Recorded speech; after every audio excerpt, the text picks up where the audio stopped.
नमस्कार. माझी एक विनंती आहे श्रोत्यांना की कोणीतरी एकाने मला कळवावं की माझा आवाज पुरेसा पोचतोय की नाही आपल्यापर्यंत. कॉमेंट्समध्ये तुम्ही लिहू शकता की तुम्हाला मी हिअरेबल आहे.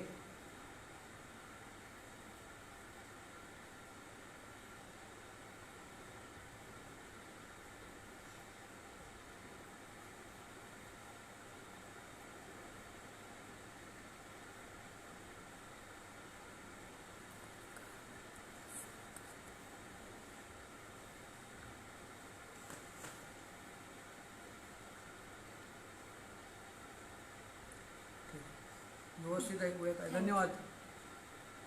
श्रावण व्याख्यानमाला ब्राह्मण समाज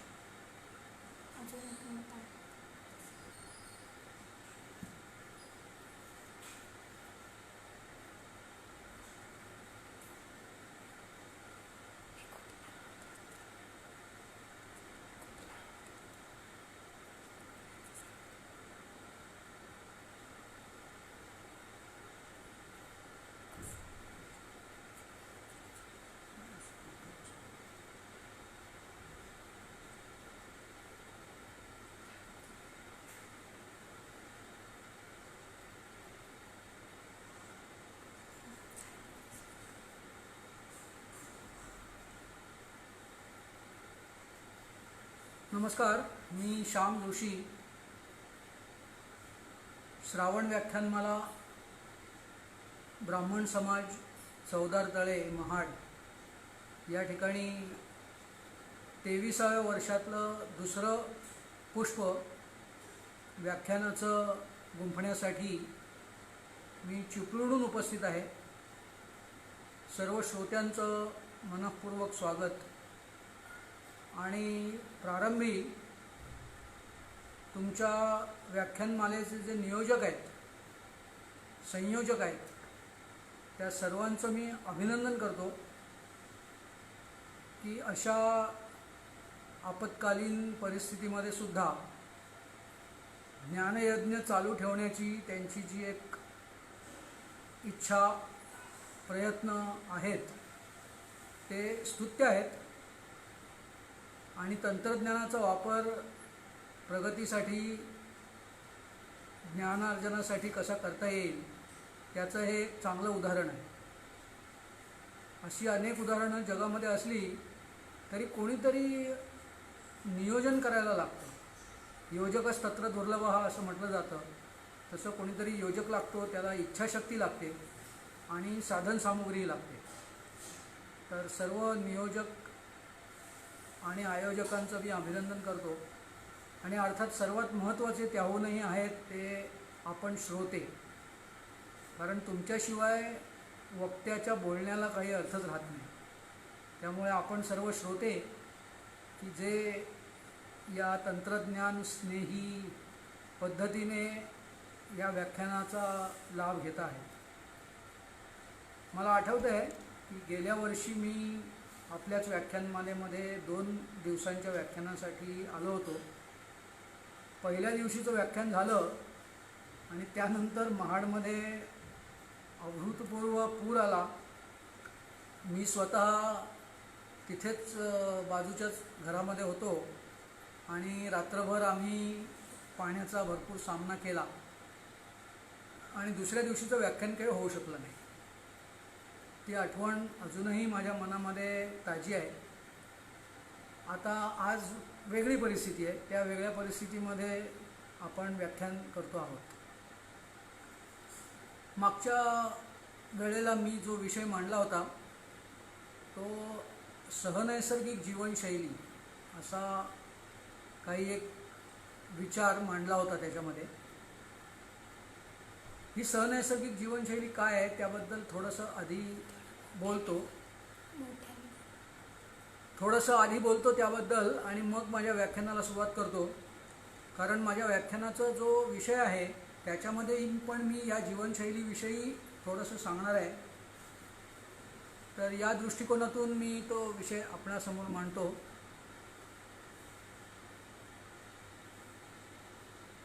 आपण ज्या निसर्ग व्यवस्थेमध्ये राहतो, जगतो, त्याच निसर्ग व्यवस्थेमध्ये मानवाव्यतिरिक्त असंख्य प्राणी, जीवजंतू आहेत, वृक्ष, वनस्पती आहेत. खरं तर त्यापैकीच एका जीवाने सध्या जगामध्ये हलकल्लोळ माजवलेला आहे, हे आपल्या सर्वांना ज्ञात आहेच. तर या व्यवस्थेमध्ये आपण जगतो आहे आणि हे लक्षात घ्या की माणूस सोडून सगळ्या प्राण्यांना त्यांच्या आयुष्यामध्ये आपल्याला पडतात तसे आणि तेवढे प्रश्न अजिबात पडत नाहीत. जरी पडले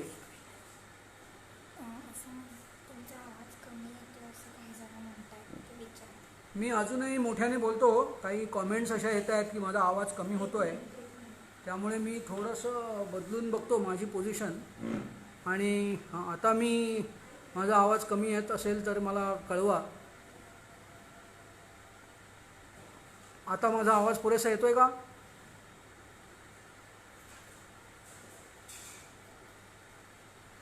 मी तो येतोय असं गृहीत धरतो. आपण कोणी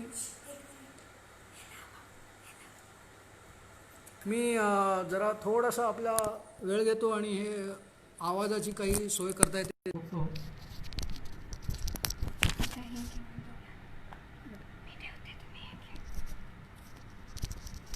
हॅलो, आता मला वाटतं आवाज ऑडिबल असेल. तर माणूस सोडून बाकी सगळे जीव एकतर त्यांना त्यांच्या आयुष्यामध्ये फारसे प्रश्न पडत नाहीत, प्रश्नांचा सामना करावा लागत नाही. आणि जरी कधी सामना करावा लागलाच बाह्य परिस्थितीमुळे,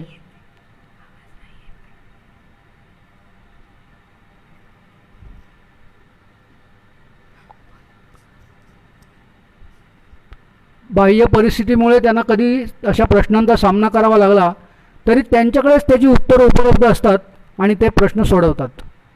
आणि म्हणून आपण पाहाल की माणूस सोडून बाकी सगळ्या प्राण्यांना अतिशय चांगलं आयुष्य जगता येतं. आणि हे मी मागच्या वेळेला हा विषय सांगितला होता की 5 प्रकारचं चांगलं आयुष्य ते जगतात. शारीरिक स्तरावरचं आयुष्य निरोगी जगतात, मानसिक स्तरावरचं आयुष्य निरोगी जगतात, कौटुंबिक स्तरावरचं आणि सामाजिक स्तरावरचं आणि गरजांच्या स्वरूपातलं आर्थिक स्वरूपाचंही आरोग्य चांगलं असतं त्यांचं आणि छानपैकी ते जगत असतात. माणसाला अनेक प्रश्न पडतात, त्याची उत्तरं त्याला सापडत नाहीत आणि ती उत्तरं शोधण्यातच आमचं बरंचसं जीवन खर्च होत असतं. आजही एक प्रश्न आमच्यासमोर उभा आहे आणि अजूनही दुर्दैवाने आम्हाला त्याचं उत्तर सापडलेलं नाही आहे. नुकताच एक मी लेख या संदर्भात लिहिला, तो त्याचं शीर्षक होतं 8 अब्ज आंधळे आणि 1 कोरोना हत्ती. 8 अब्ज ही साधारण आपल्या जगाची आजची लोकसंख्या आहे आणि या एवढ्या लोकसंख्या जशी पूर्वी गोष्ट होती 4 आंधळे आणि 1 हत्ती चक्रधर स्वामींनी लिहिलेली, त्याच गोष्टीचा संदर्भ मी तिथे घेतला आहे आणि असं लिहिलं आहे की 8 अब्ज लोक आंधळ्यासारखेच त्या कोरोना हत्तीला चाचपडून बघतायत, पण कुणालाही कळत नाही आहे की हे नक्की काय आहे आणि हे कसं त्याच्यापासून दूर राहावं किंवा वाचवावं स्वतःला.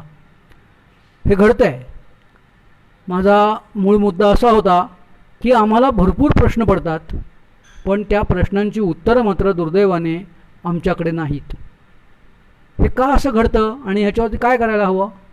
तर त्याच्यावरती सहनैसर्गिक जीवनशैली हे अतिशय चांगलं आणि परिणामकारक उत्तर आहे असा माझा स्वतःचा अनुभव आहे.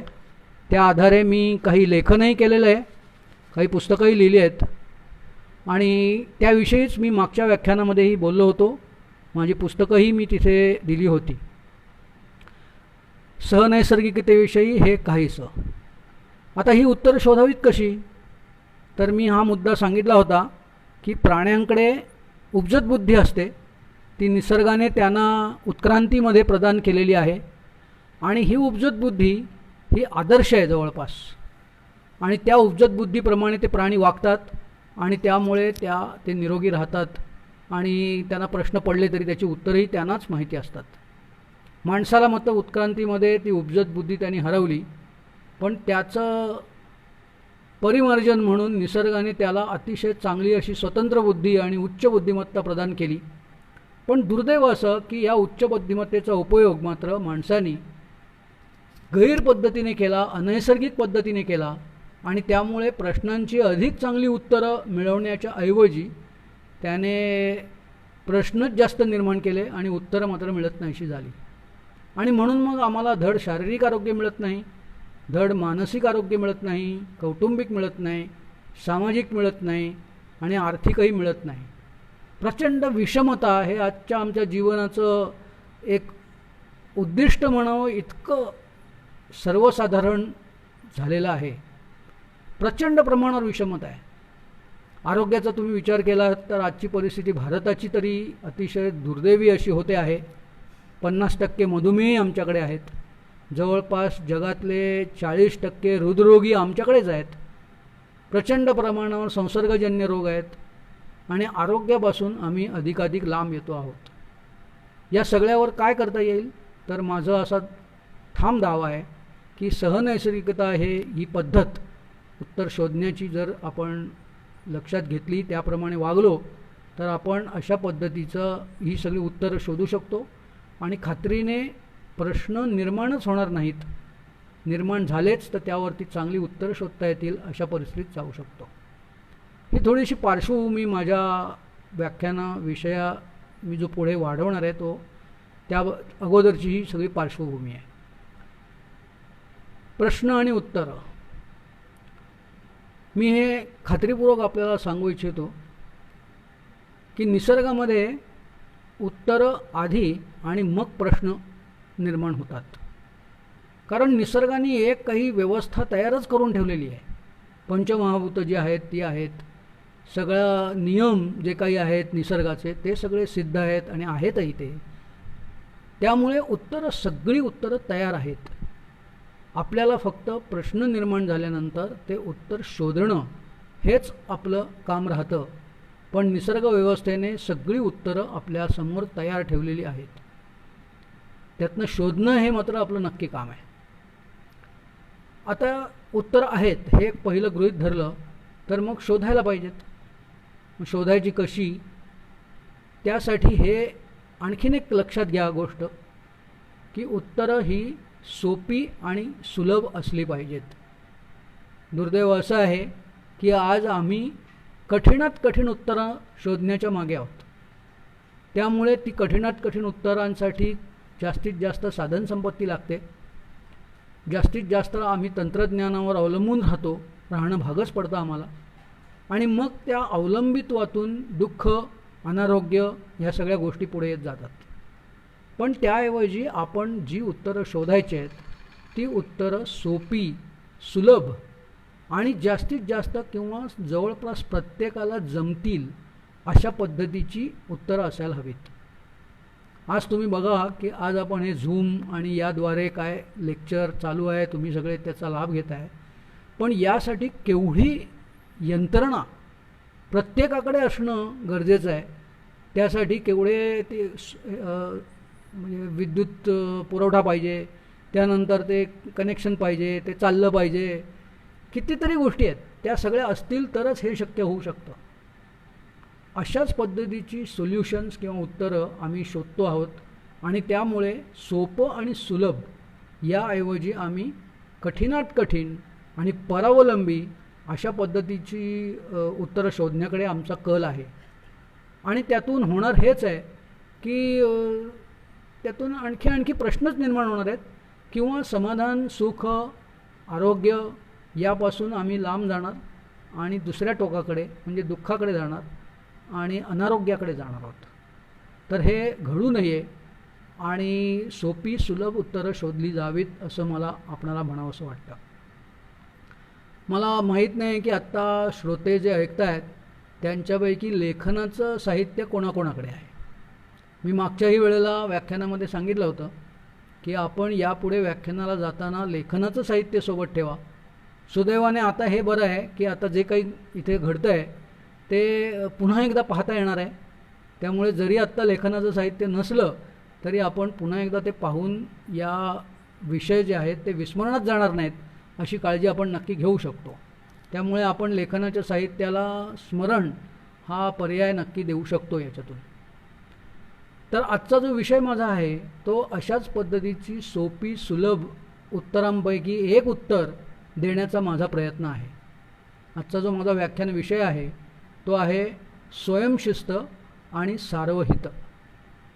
सहज बोलताना ज्या आयोजकांचा मला फोन मागच्या महिन्यामध्ये आला आणि काय व्याख्यान द्याल का, मी म्हटलं जरूर देईन, काय विषय असावा, आणि एक अर्ध्या मिनिटामध्ये आमचं ठरलं की हा विषय व्हावा की स्वयंशिस्त आणि सार्वहित. हा विषय माझ्यासाठी पण नवीन, पण अशा नवीन विषय घेतले की फार फायदा होतो की आपली तयारी होते, आणि म्हणून मी नवीन विषयांच्या शोधात सतत असतो. आणि असाच एक विषय मला मिळाला, स्वयंशिस्त आणि सार्वहित. तर या विषयावरती मी बोलणार आहे. मगाशी मी सांगितलं की हां, सुनील मराठेंनी असं कळवलं आहे, सर पेन आणि वही घेऊनच बसलो आहे. मला खूप बरं वाटतं. हा संदर्भ लगेचच देतो की माणसालाच केवळ लिहिता येतं, बाकी कुठल्याही प्राण्याला लिहिता येत नाही. आणि माझ्या दृष्टिकोनातून लिहिणं माणसाला परिपूर्ण बनवतं. फक्त श्रवण, फक्त चिंतन, फक्त मनन, फक्त कथन या सगळ्या गोष्टी माणसाला परिपूर्ण बनवू शकत नाहीत.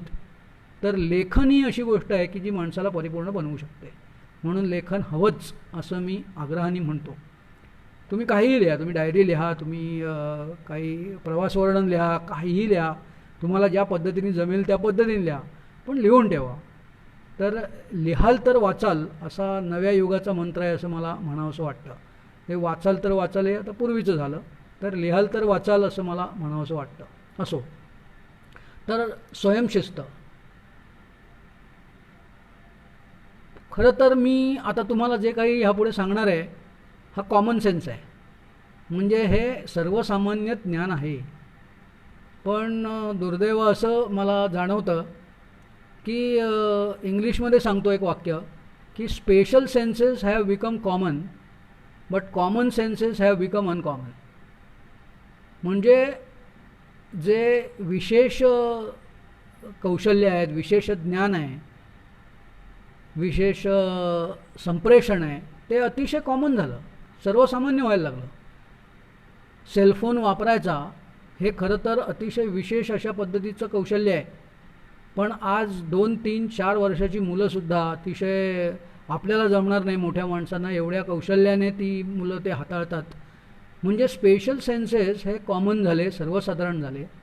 पण त्याचबरोबर सर्वसाधारण जे सेन्सेस आहेत किंवा जे ज्ञान आहे ते मात्र अनकॉमन झालं. ते लोकांना आता सांगावं लागतं, शिकवावं लागतं.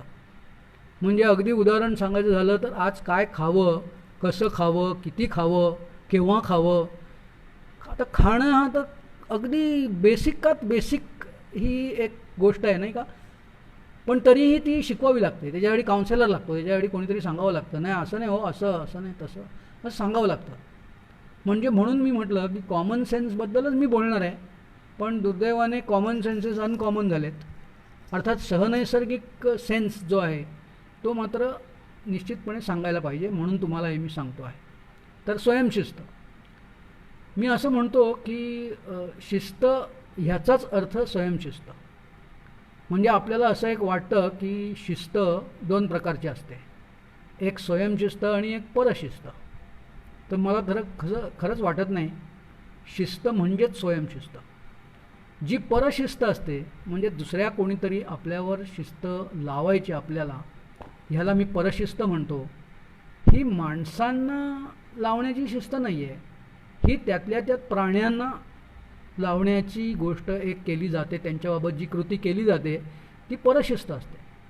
म्हणजे अनेक प्राणी असतात ते आपण त्यांना पाळतो आणि मग ते पाळल्यानंतर मग गोठ्यात त्यांनी राहायला पाहिजे, त्यांनी अमुकच ठिकाणी चरायला जायला पाहिजे, अमुकच पद्धतीने वागलं पाहिजे. हे सगळं करण्यासाठी त्यांना शिस्त लावावी लागते. ही शिस्त प्राण्यांना लावावी लागते. याचं कारण त्यांना आपल्या पद्धतीने जगणं हे आपण बंधनकारक करत असतो, म्हणून ती शिस्त लावावी लागते. माणसानंच जर शिस्त लावायची झाली तर मग आम्ही आणि प्राणी यांच्यात काय फरक उरत नाही. तेव्हा शिस्त ही स्वयंशिस्तच असते आणि ती स्वतःने ठरवून करायला हवी आहे.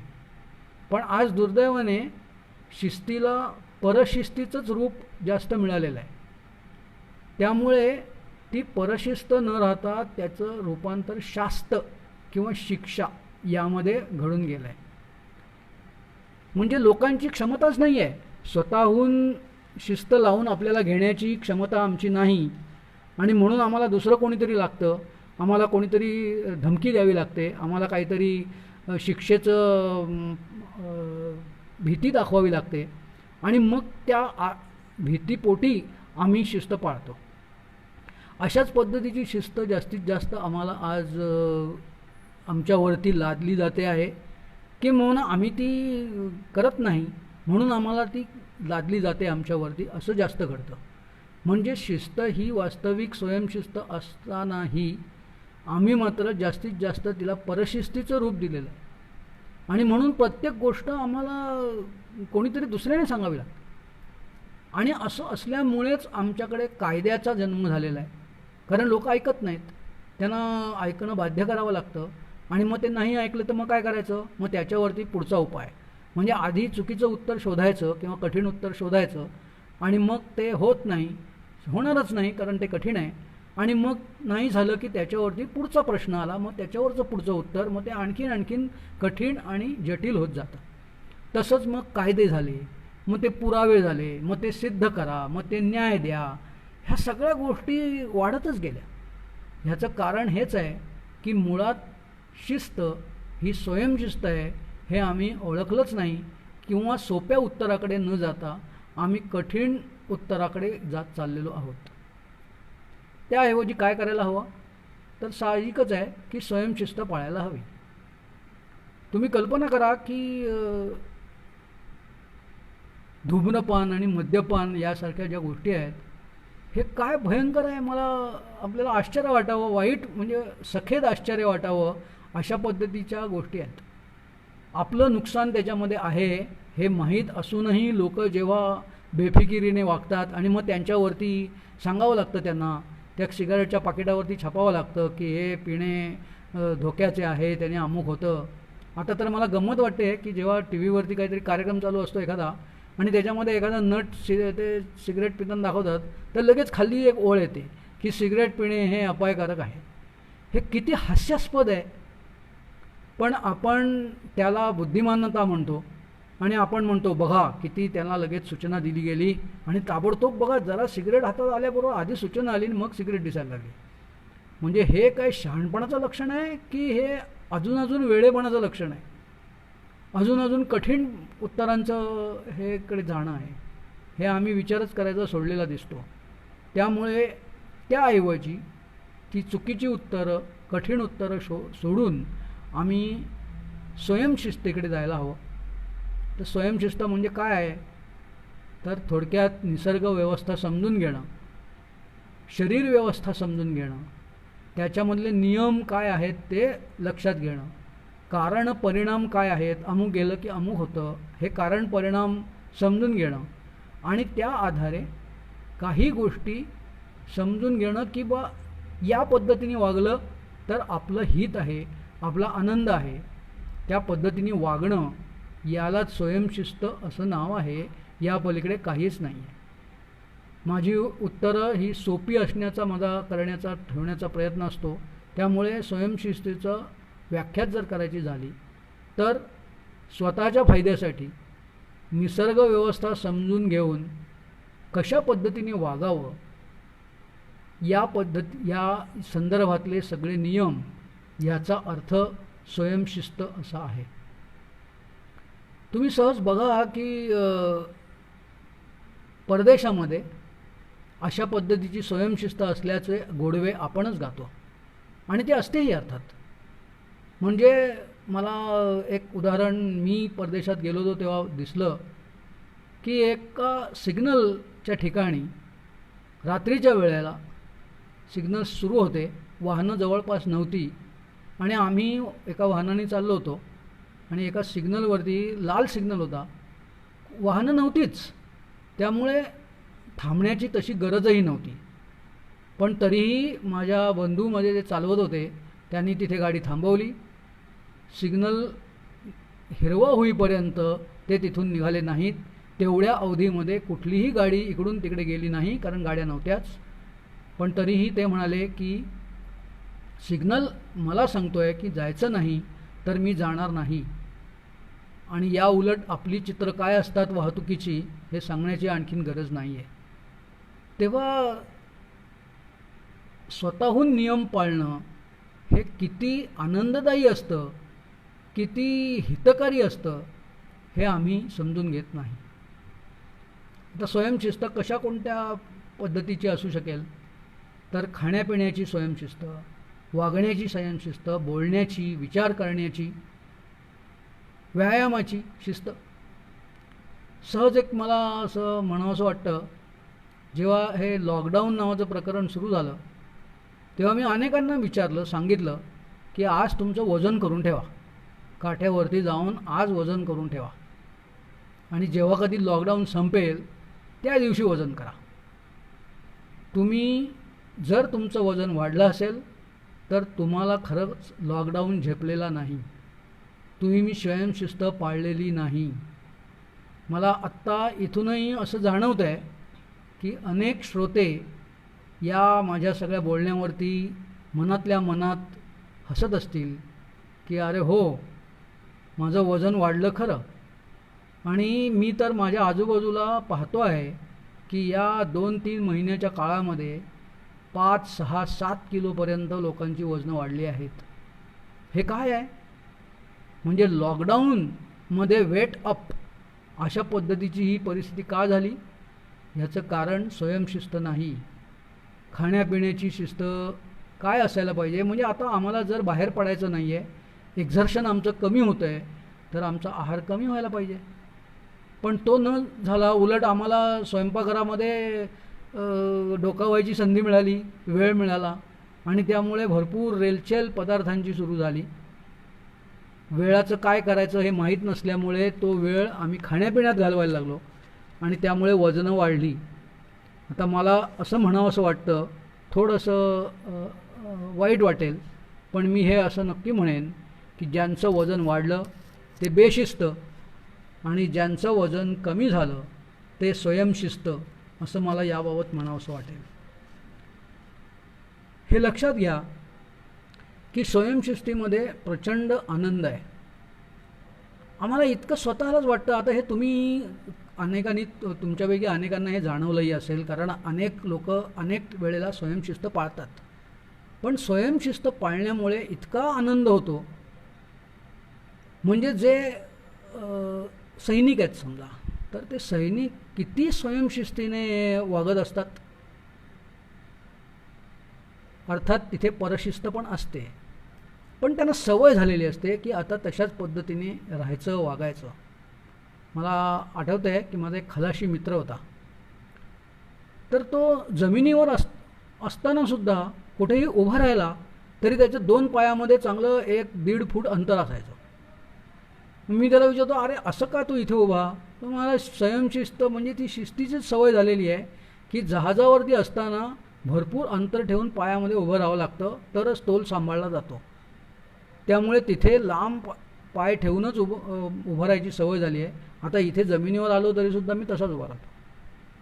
स्वयंशिस्त ही अशा पद्धतीची आहे. ती किती एवढी रुजलेली असायला पाहिजे की ती आपोआपच आली पाहिजे, त्याच्यासाठी काही वेगळं करावंच लागतं कामा नये. कारण काय आहे की शिस्त म्हटलं म्हणजे आपल्याला असं वाटतं की शिस्त म्हणजे त्रास, शिस्त म्हणजे दुःख, शिस्त म्हणजे काहीतरी जबरदस्ती.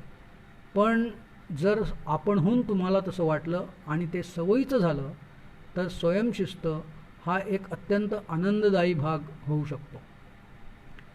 मी मागच्या वेळेला एक मुद्दा सांगितला होता, तो इथे सांगणं मला योग्य वाटतं. श्रेयस प्रेयसता असा एक मी मुद्दा सहनैसर्गिकतेमध्ये सांगितला होता. श्रेयस ह्याचा अर्थ तुम्हाला श्रेय देणारं, काहीतरी तुम्हाला फायद्याचं करणारं अशा गोष्टी म्हणजे श्रेयस. आणि प्रेयस ह्याचा अर्थ प्रिय वाटणारं. बहुतेक वेळा असंच होतं की आपल्याला श्रेयस गोष्टी प्रिय वाटत नाहीत. व्यायाम करणं हे श्रेयस आहे, पण ते क्वचितच प्रेयस वाटतं. आवडीने व्यायाम करणारे लोक, आनंद घेऊन व्यायाम करणारे लोक फार थोडे असतात, पण टाळण्याकडेच जास्त कल असतो. ही श्रेयस प्रेयसता नाही. जर श्रेयसता ओळखून ती जर प्रेयस केली, हे लक्षात घ्या की श्रेयसता ही शारीरिक स्तरावरची गोष्ट आहे. कमी खायला पाहिजे, योग्य ते खायला पाहिजे, चावून खायला पाहिजे, या सगळ्या गोष्टी श्रेयस आहेत आणि त्या शारीरिक स्तरावरच्या आहेत. त्या बदलता येत नाही, त्या बदलणार नाहीत, कारण शरीर हे निसर्गाप्रमाणे, निसर्ग नियमांप्रमाणे चालतं. तुम्ही कितीही म्हणा, नाही मला हे अमुकच आवडतं आणि हे मी अमुकच खाणार, तर ते शरीर तुम्हाला त्याचे दुष्परिणाम नक्कीच जाणवून देणार, ते बदलणार नाही. त्यामुळे तुम्हाला शरीराचे नियम समजून घ्यायला पाहिजेत आणि ते नियम श्रेयस आहेत आणि ते नक्की आहेत, ते बदलू शकत नाहीत, हेही समजून घ्यायला पाहिजे. मग ते जर बदलत नसतील आणि ते हितावह असतील, तर आपली जबाबदारी काय राहते की आपल्या मनाला, आपल्या बुद्धीला त्याच गोष्टी कशा प्रिय वाटतील हे जर आपण बदलू शकलो, आणि ते बदलणं शक्य आहे. जसे शरीराचे नियम बदलू शकत नाहीत, तसे दुसऱ्या बाजूला मन आणि बुद्धीचे मात्र आवडीनिवडी या सगळ्या गोष्टी बदलू शकतात. तुम्ही प्रयत्न केलेत तर आवड बदलू शकते. तुम्ही प्रयत्न केलेत तर अमुक एक गोष्ट जास्तीत जास्त आवडीची होते. तुम्हाला कधी ऐकलं असेल तुम्ही की चीनी एक पद्धत आहे, त्याला ब्रेन वॉश असं म्हणतात. म्हणजे एकच गोष्ट सातत्याने तुमच्या कानावरती पाडत राहायची, ऐकत राहायची, सगळं तेच तेच तेच, तर कालांतराने तुमचे विचार तसेच होतात. यामधला खरे खोटेपणा बाजूला ठेवला तरी कल्पना म्हणून तुम्ही हे लक्षात घ्या की तुमचं मन आणि तुमची बुद्धी ही बदलू शकते. त्यामुळे तुमच्या शरीराला जे श्रेयस आहे ते तुम्ही तुमच्या मनाला, बुद्धीला प्रेयस केलं तर तुम्हाला आनंद आणि आरोग्य ह्या दोन्ही गोष्टी मिळू शकतील. कारण तुम्ही श्रेयस गोष्टी केल्यामुळे तुम्हाला आरोग्य मिळेल आणि त्या तुमच्या मनाला आणि बुद्धीला प्रिय वाटणाऱ्या असल्यामुळे तुम्हाला आनंदही मिळू शकेल.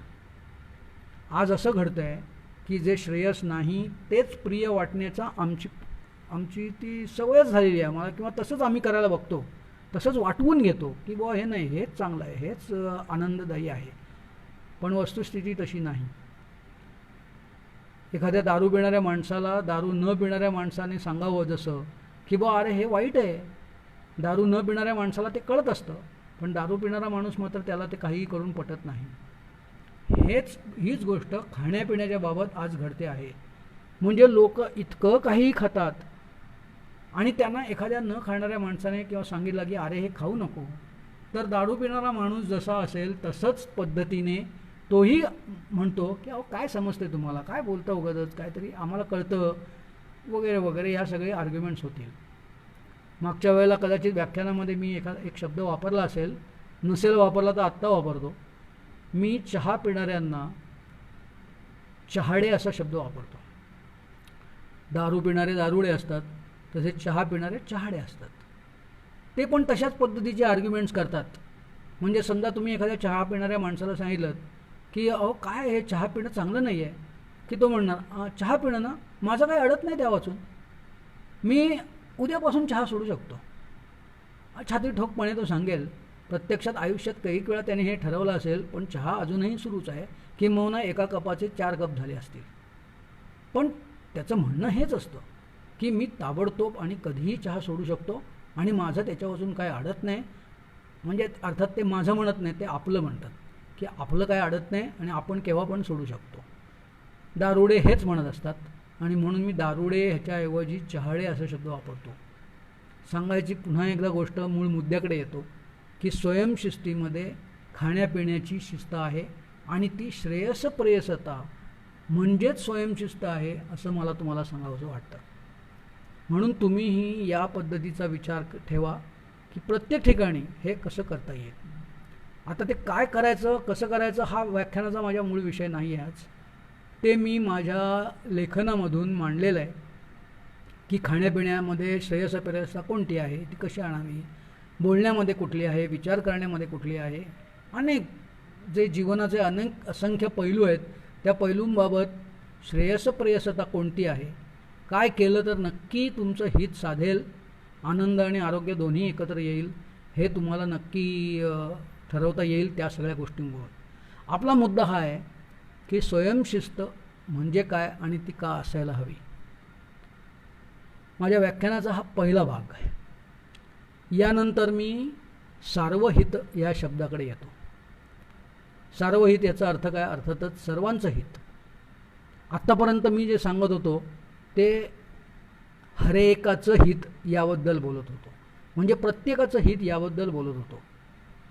पण जेव्हा अशी अनेक प्रत्येक हित एकत्र येतात तेव्हा आपोआपच सार्वहित निर्माण होतं. मगाशी मी एक परदेशाचं उदाहरण दिलं की परदेशातलं कौतुक होतं पाश्चात्य देशांचं की ते शिस्तबद्ध असतात. हे देश शिस्तबद्ध असतात म्हणजे त्या देशाबद्दल हे म्हटलं जातं. ह्याचं कारण काय? तर त्या देशातला हरेक नागरिक किंवा जास्तीत जास्त नागरिक हे त्याबाबत स्वयंशिस्त असतात आणि म्हणून तो देश त्या नावाने ओळखला जातो. ह्याचा अर्थ काय आहे की जेव्हा हरेक प्रत्येक एकत्रितपणे वागेल तेव्हा आपोआपच सार्वहितही साधलं जाईल. त्यासाठी वेगळं काहीही करण्याची गरज नाही.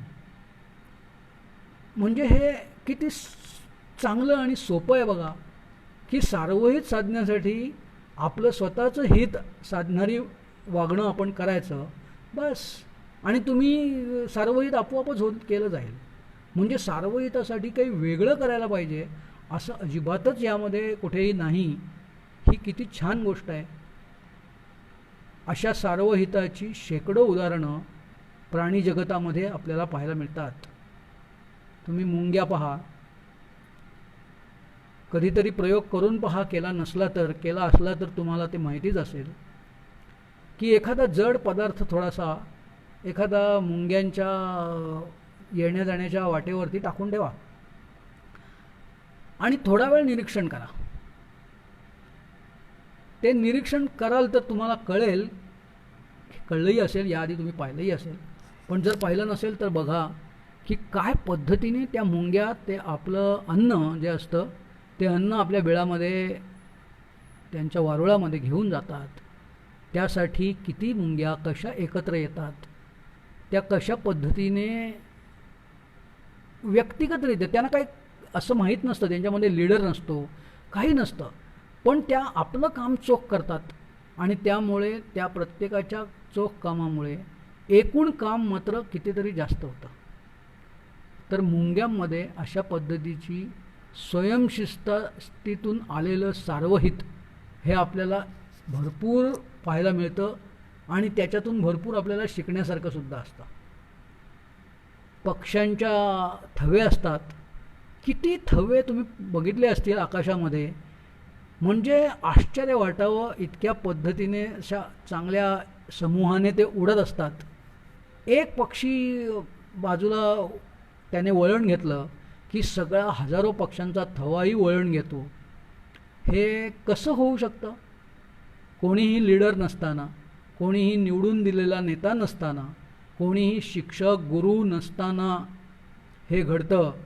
ह्याचं एकमेव कारण आहे स्वयंशिस्तीतून आलेलं सार्वहित किंवा सामूहिक कृती. प्रत्येकजण तशी कृती करतो की आपोआप सगळ्यांची मिळून जी कृती होते ती आश्चर्य वाटायला लावणारी असते. किती चांगल्या पद्धतीने ते विहार करत असतात, खाली वर जात असतात आणि एक समूह शक्तीही त्यांच्यामध्ये निर्माण होऊ शकते. हे कसं घडतं? तर थेंबे थेंबे तळे साचे. आपल्याकडे एक म्हण आहे, पिंडी ते ब्रह्मांडी. मला ही म्हण बाकीचे सगळे त्याचे जे संदर्भ आहेत ते मी सोडून देतो, पण एका माणसाने केलं, एका पिंडाने केलं, असं सर्व पिंडांनी केलं की त्याचा निष्कर्ष तुमचा काय होऊ शकतो? तर तो ब्रह्मांडी जातो.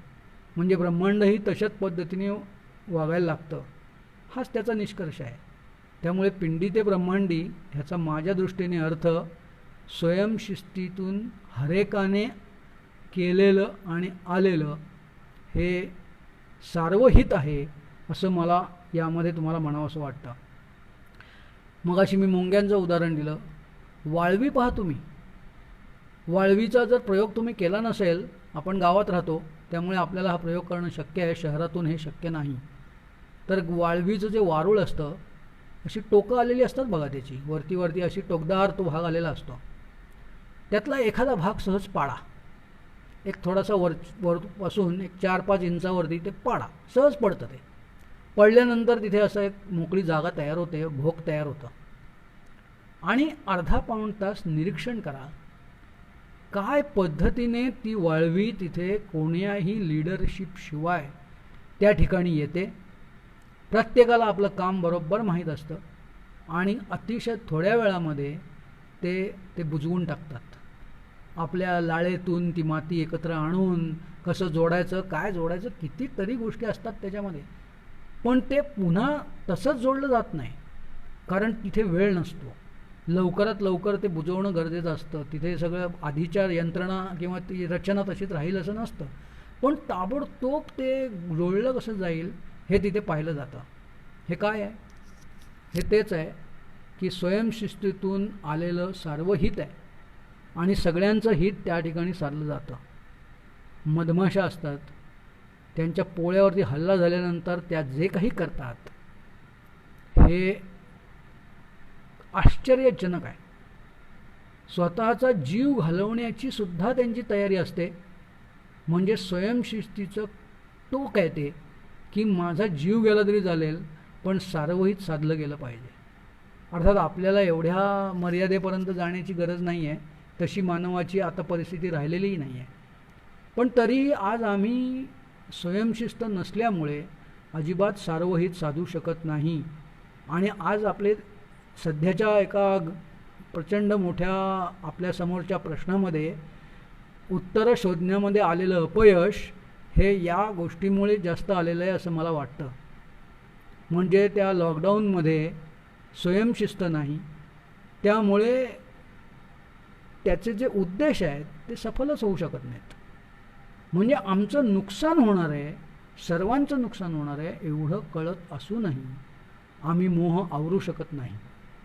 याचं कारण आम्हाला स्वयंशिस्तीची मुळी सवयच नाही आहे किंवा तो शब्द आमच्या शब्दकोशातच नाही आहे. आणि तो नसल्यामुळे काय घडतं तर आम्ही स्वयंशिस्त पाळू शकत नाही. मग सारखे पोलीस नावाचा एक कोरोना योद्धा असं त्याला शब्द दिला गेला, त्याला हातात दंडुके घेऊन लोकांना रस्त्यावरती व्यायाम करायला लावून शिस्त लावण्याची आमच्यावरती वेळ येते आणि तरीही ती लागली जात नाहीच.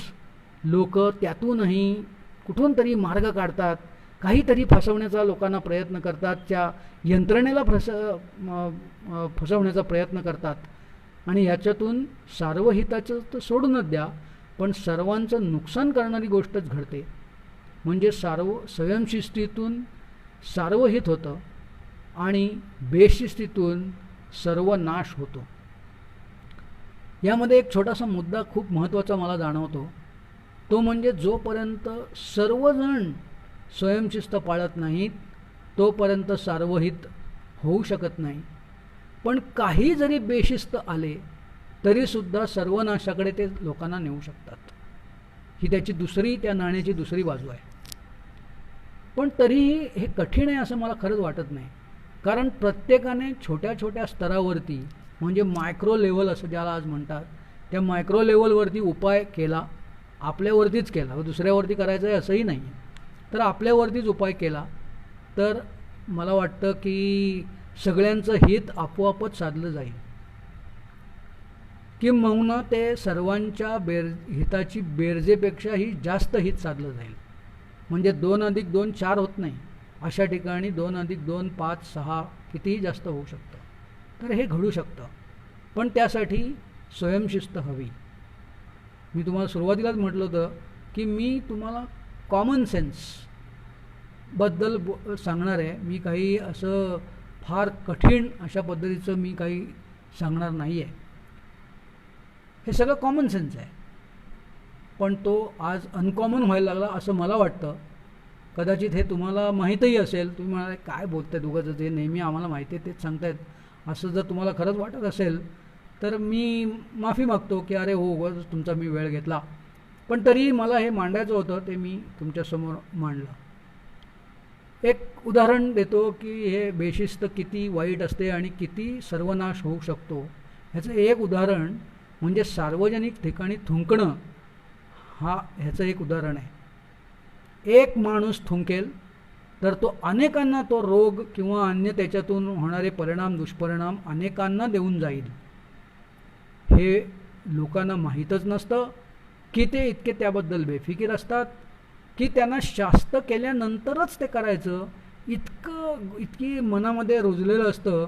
हे खरंच कळणं अनाकलनीय आहे. म्हणजे कळण्यात नाही कळू शकणार असं मला वाटायला लागलेलं आहे आता, की इतकी आम्ही स्वतःची आम्ही खाली स्वतःला नेलेलं आहे, खालच्या पायरीला. येता जाता लोक पचा थुंकत असतात. शहर आहे तो अंगावरती अनेकांच्या, पण त्यांच्या शरीरावर मात्र आनंदाचे रोमांच उभे राहत असावेत थुंकल्यानंतर, की वा वा वा माझं तोंड किती आता रिकामं झालं आणि पुन्हा एकदा मी त्याच्यामध्ये तोबरा भरण्यासाठी माझं तोंड मोकळं झालं, असा आनंद त्यांना कदाचित त्याच्यामध्ये होत असावा. या पलीकडे आणखी बेशिस्त आणि त्या बेशिस्तीतून सर्वनाश याचं उदाहरण आणखी देण्याची काही गरज आहे असं मला खरंच वाटत नाही. पुन्हा एकदा मूळ मुद्द्याकडे येऊ की स्वयंशिस्त स्वतःहून पाळायची शिस्त आहे. मला वाटतं मला 1 तासाचा वेळ दिलेला होता आणि माझ्या घड्याळामध्ये आता साधारण 10:15 म्हणजे पाऊण तासाचा वेळ झालेला आहे. मला कल्पना नाही आहे की या पद्धतीमध्ये शंका समाधान करता येतं की नाही. जर ते करता येत असेल तर अगोदर आपणापैकी कोणी कॉमेंटमध्ये शंका विचारू शकतात. मी त्याची उत्तरं नक्की देईन. आणि जर शंका नसतील तर मी माझा वेळ पूर्ण करण्यासाठी माझ्याकडे आणखीन मुद्दे जे आहेत ते मी मांडेन. तेव्हा मी एक अर्धा मिनिट थांबतो आणि काही शंका कोणाकडून येतात का हे मी पाहतो माझ्या स्क्रीनवरती. तेव्हा शंकांसाठी, प्रश्नांसाठी थोडा वेळ देतो.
ठीक आहे, काही शंका येत आहेत असं दिसत नाही आहे. त्यामुळे माझा एक मूळ आणखीन एक चांगला मुद्दा मला मांडावा असं वाटतो. तो विचारांची शिस्त असा आहे. आज लॉकडाऊनचे जवळपास 2-3 महिने झाले आहेत आणि ते सारखं अनलॉक होतं आहे, परत लॉक होतं आहे, असं चालूच आहे असं दिसतं आहे.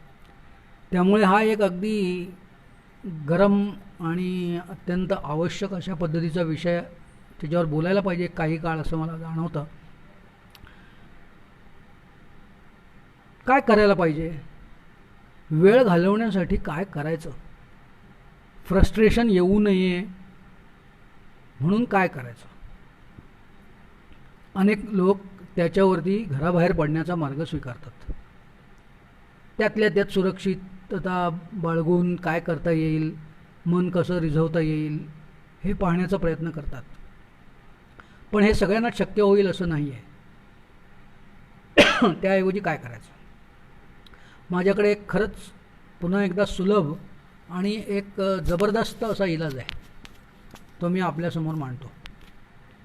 अर्थात तो पूर्ण 24 तास करता येईल असं नाही आहे, पण जेव्हा कधी तुम्हाला अशा पद्धतीचा एक कंटाळा येईल किंवा काही येईल,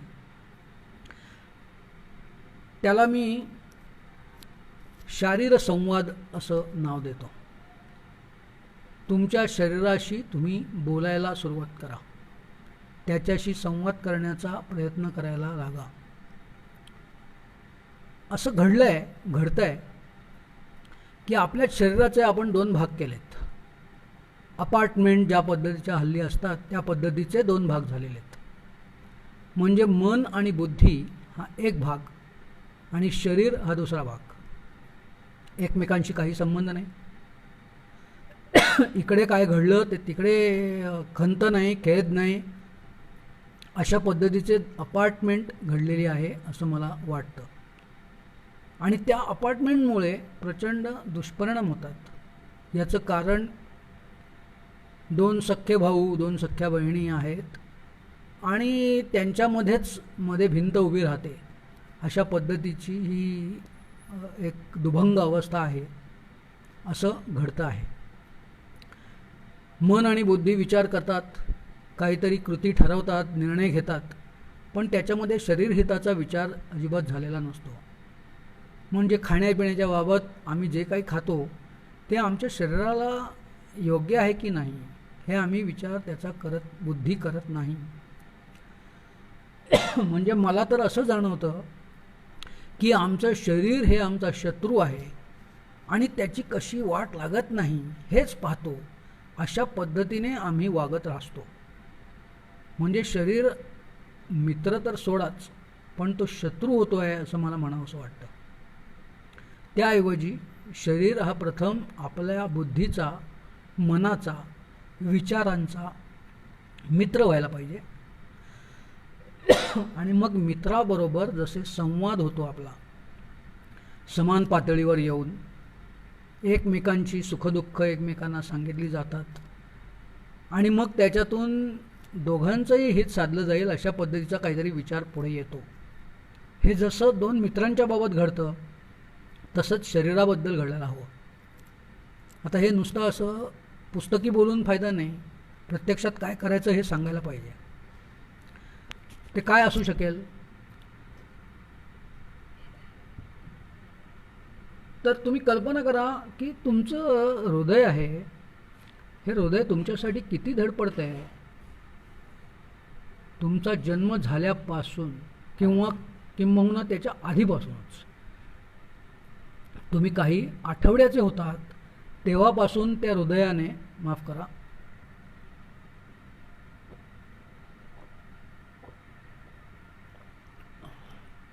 धडधडायला सुरुवात केली आणि तुमच्या आयुष्याचा शेवटचा क्षणही त्याची धडपड थांबेल तेव्हाच असणार आहे.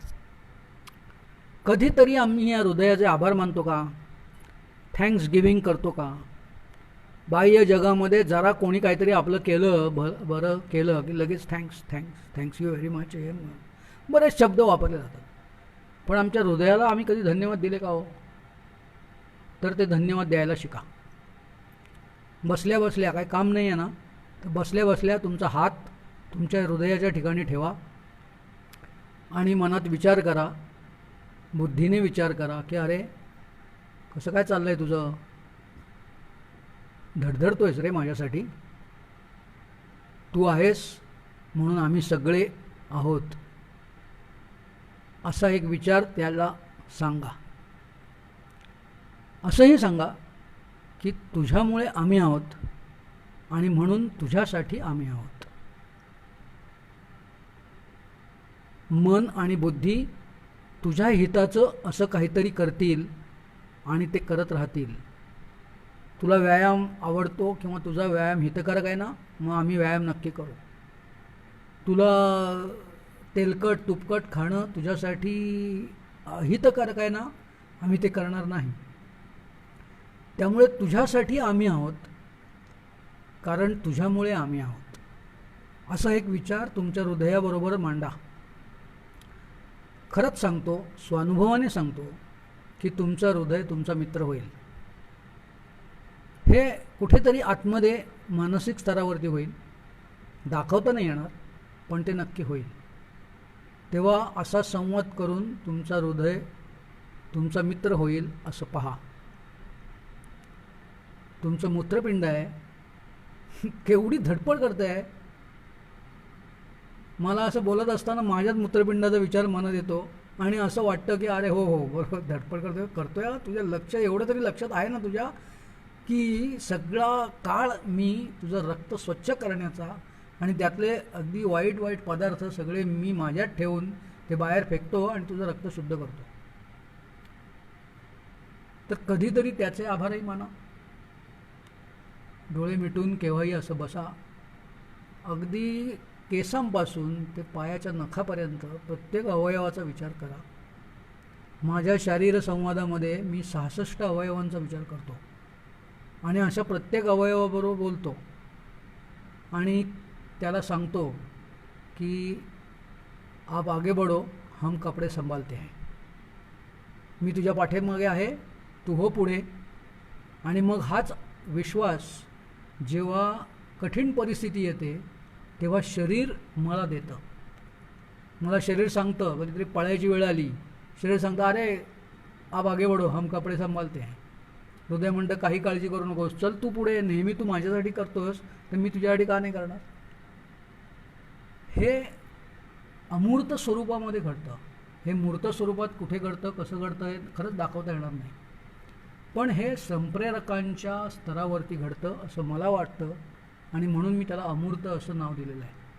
तेव्हा हे अमूर्त स्तरावरती घडतं आणि ते घडल्यामुळे अतिशय चांगली मैत्री निर्माण होते आणि वेळ सत्कारणी लावण्याचा, आरोग्यदायी करण्याचा एक अत्यंत चांगला मार्ग आहे हे मी तुम्हाला सांगू इच्छितो.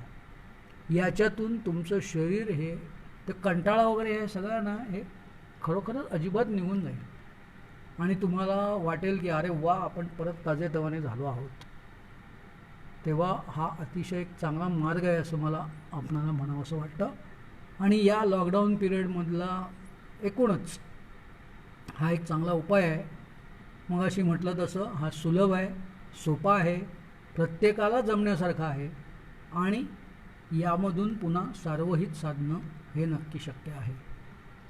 मला वाटतं माझी वेळ 10:30ची संपली आहे. तेव्हा शंकांसाठी मी पुन्हा एकदा 2 मिनटं देतो आणि नियोजक आहेत त्यांना एक कॉमेंट देण्याची विनंती करतो की माझं व्याख्यान संपलेलं आहे. धन्यवाद.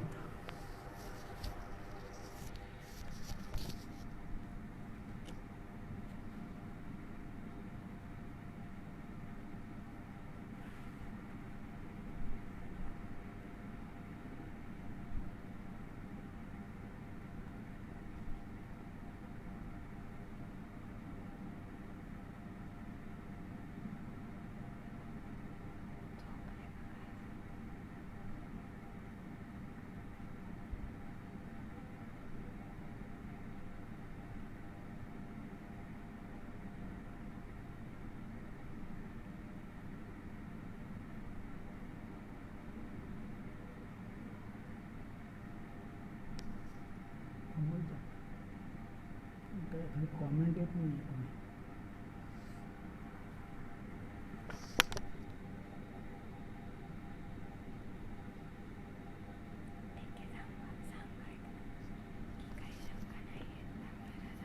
ठीक आहे, मी आपली रजा घेतो. पुन्हा अशाच पद्धतीने भेटत राहू. तोपर्यंत विना करोना राहण्याच्या शुभेच्छा देतो आणि थांबतो. धन्यवाद.